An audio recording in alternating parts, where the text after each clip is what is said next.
Hi, welcome to Black Eagle Speaks. This is Hema Chandran, called Hema. Today, our topic for discussion is going to be Indian economy.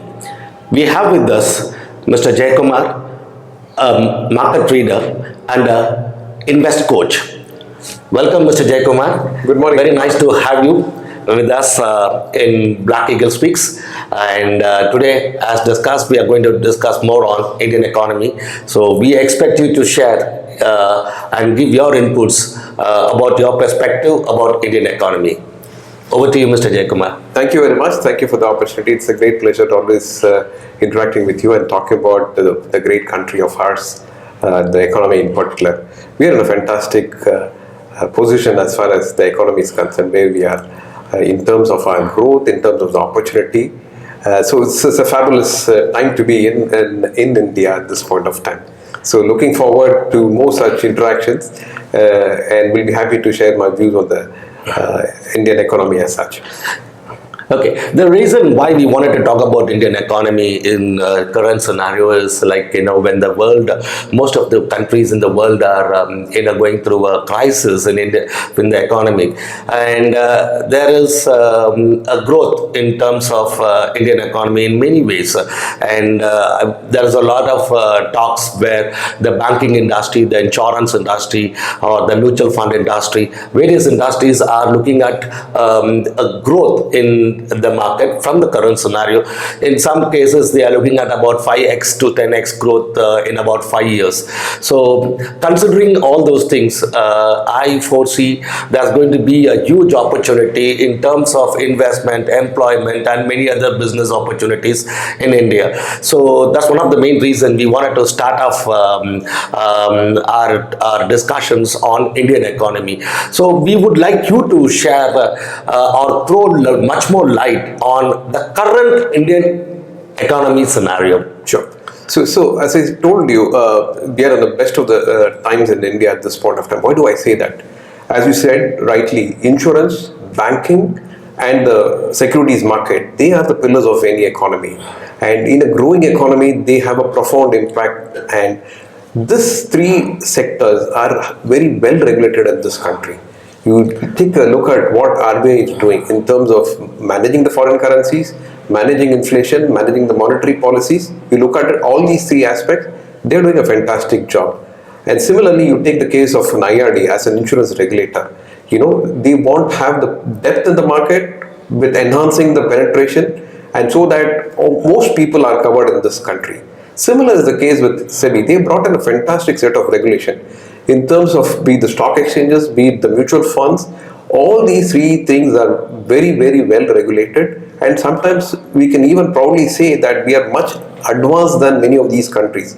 Particularly if you take the depositories that we have, we are the only country where we have in the demat form all the stocks. We are moving towards that particular space, and instead of being with the custodian, there's a depository who holds it in the electronic format. Or be it the mutual fund, the kind of industry regulation that's been there. So all in all, these three pillars of the economy are in a good shape. But what is happening within the economy as such? We have the industrial growth happening. So our economy comprises of three sectors, or for that matter, any economy comprises of three major sectors. One is the agriculture, service, and manufacturing. Correct. Right? So we've traditionally been an agricultural industry, but then we moved on to the manufacturing and from there we migrated to the service space. So now with the government incentive on the PLIs, production linked incentives, there is a big thrust happening on the manufacturing side. We see a great opportunity there. I mean, as a market watcher or watching the economy, I feel there's a huge opportunity or a potential there. Now, with the way the global markets currently are, with the skepticism, with the people going to China in terms of the manufacturing part, so they are looking at moving out of China and moving to the other economies. And India looks, highly likely to relocate the manufacturing. With the PLI, it looks very, very attractive to start a manufacturing operations in India for many manufacturers who are currently located in China or other countries, and they can look at India as a base for the global production, So what this translates to the common man? This translates to job opportunities, and of course some revenue collection for the respective governments, be it the GSTs or service tax, whatever the collection of the taxes are one way to look at it. So these are good opportunities, and with money more in the hands of the people, there's opportunity for other trickle-down effect. What I mean by that is currently our India as a nation, if you look at it, per capita income is about $2,000, and we are the fifth largest economy. And when we as a fifth largest economy, pretty soon we will be moving into the top three economies. So as a nation, I feel very proud, that we are in the best of the time when the economy is growing fast. Being present in that situation gives you tremendous opportunity in terms of the market, the potential it has to offer. Okay.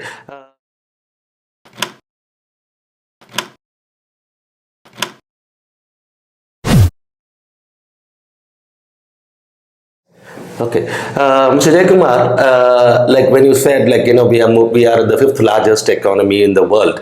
Now, when it percolates to the common man, how does it matter to a common man, India being a fifth largest economy?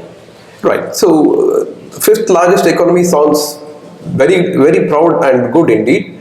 That cannot happen without that effects of that trickling down across all sections of the society. So what we were, if you look back in time, 5 years, 10 years or 20 years back in time, where we were, what kind of standard of living we had, lifestyle we had, and what is the current lifestyle or standard of living that we are having, it's tremendously improved. You look at the cities, you will find the metro networks in all the major cities happening. How the cities are connected in terms of the good roadways that we are building for the future of the people, the railways, or for that matter, any of the infrastructure the airports that we look at. So, these are all small changes that are happening, but over a period that makes into a big shift in the overall economy part of it. That translates into higher disposable income at the hands of the people, which helps them buy goods, services. They aspire for overseas travel. You see the number of people applying for overseas travel, applying for overseas education. Today I saw a report where almost 2 million students are applying every year for overseas education. Yes. That's some state of the society. That's not only limited to the top section of the society. That's happening across all sections. So traditionally, Indians invest tremendously into education. Every parent want to give the best of their education. That can be felt. This is one example. You look at any entrance exam, be it an engineering entrance or a medical entrance. There's an amount of competition that's happening. Number of students that are applying into that. So we invest a lot into education. And that, for overseas education, people are willing to spend that kind of a money. That says about the volume of the economic affluence that the country is entering into. Now, $2,000 is not a very big amount, but that is where the next set of growth is going to come. 2,000 will become $5,000 per capita income if it becomes that. That will be a big change in terms of the affordability of the people, lifestyle of the people. And we all should feel proud about that we are in such times. Yeah, I really feel happy about it. But then again, throwing back to the same old question. So, Mr. Jayakumar, you were talking about that Indian economy growing and India being the fifth largest economy in the world. But is it being concentrated mainly into the upper middle class and the middle class? And how it is going to impact the lower middle class? Because the major chunk of Indians are in the lower middle class. How this is going to benefit the lower middle class? Can you throw some light on that, Mr. Jayakumar? So the journey that we have done so far, where we were and where we are today and where we are going to be down the line, that's going to answer to your question. But that's a fantastic question. That's there in everybody's back of the mind.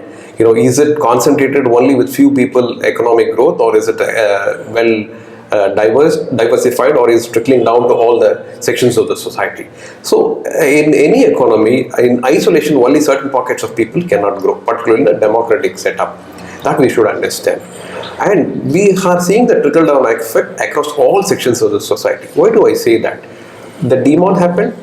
When the demonetization happened, there was a big apprehension how people, the smaller street shop vendors, how are they going to manage without cash, how the economy is going to run, and how the unorganized sector is going to be. There's going to be a big pain point there. But look at today, how technology has disrupted. technology has always disrupted this country. You look at how we were 30 years back in terms of telecom and where we are today in terms of telecom. We have to pay Correct. and wait for the telephone connection for a number of years to get a telephone connection. From there, we leapfrogged into the cellular communication. Today, that is given. We are the cheapest in terms of telecom communication connectivity availability. That being the case, that is disrupting, the UPI and the payment and other things. So without cash, we are able to transact. So that's happening across all sections of the society. Correct. That's not only benefiting the top echelons of the society, the economy, it's impacting everybody. So that being the case, everybody's lifestyle is making a change. That we can most of us will agree with that, in terms of the perceptible change that we are seeing. That is one point of it. The second point is the DBT that has been introduced. There is no leakage of the benefit being transferred to the people. With the Aadhaar-based direct benefit transfer, that's a fantastic thing that's happening in this country. And the Aadhaar per se, in terms of identification and then, the benefit transfers and with the biometrics and other things. There may be people talking about the privacy issues, and those are always, there will be a naysayers in any economy or plus sayers in any economy. But look at the larger picture in terms of disrupting the fintech space or the benefit transfers, in terms of the identity establishment of an individual, the KYCs and other things. Correct. That becomes very easy. So that being the case, it's having the impact all across. Now, we need all sections of the society. The upper echelons of the economy also should be comfortable in terms of setting up new industries, new businesses in this country. Only when they have the resource with them in terms of setting up capital, setting up the industry, there will be job opportunities created. As a country, we will process unless we do exports and service the global market. So that can happen only in collaboration with all society sections of the society working together. So it does not happen, and it cannot happen in isolation. That's my point. Okay.